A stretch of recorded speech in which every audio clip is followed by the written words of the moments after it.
of our students come to us, um, come from broken families, and they come from families where there's no parents involved.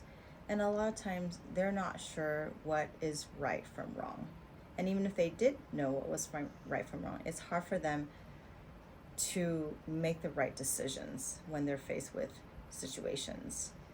And a lot of times they make bad decisions that get them in more trouble. For example, ending up in juvenile hall.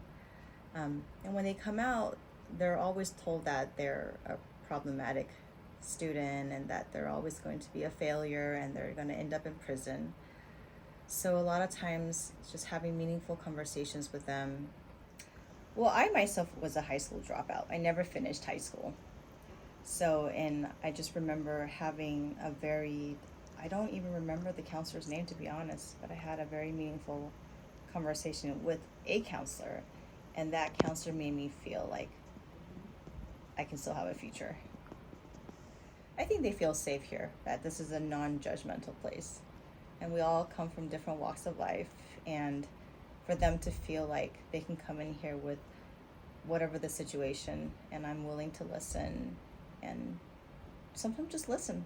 Sometimes I just don't have an opinion either way, but sometimes when I feel like they really need guidance, especially when they seek it, I'm happy to give it.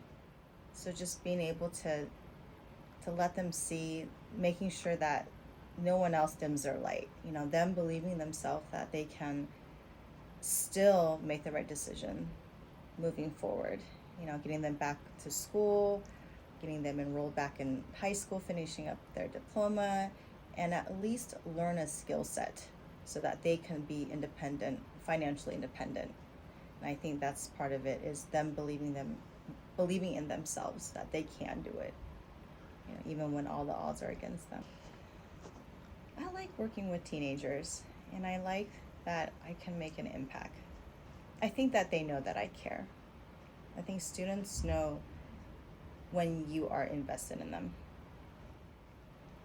I think just being a good listener, that when they're here, I'm really listening to them. I'm not distracted. I'm not on my phone. I'm not doing anything. I give them my 100% undivided attention.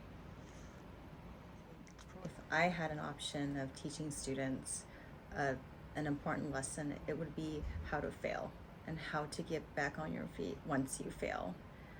No one is perfect, and we're all going to make mistakes. We're going to make decisions that isn't always the best decision, but what's important is that we learn from it and how to get back on top of it.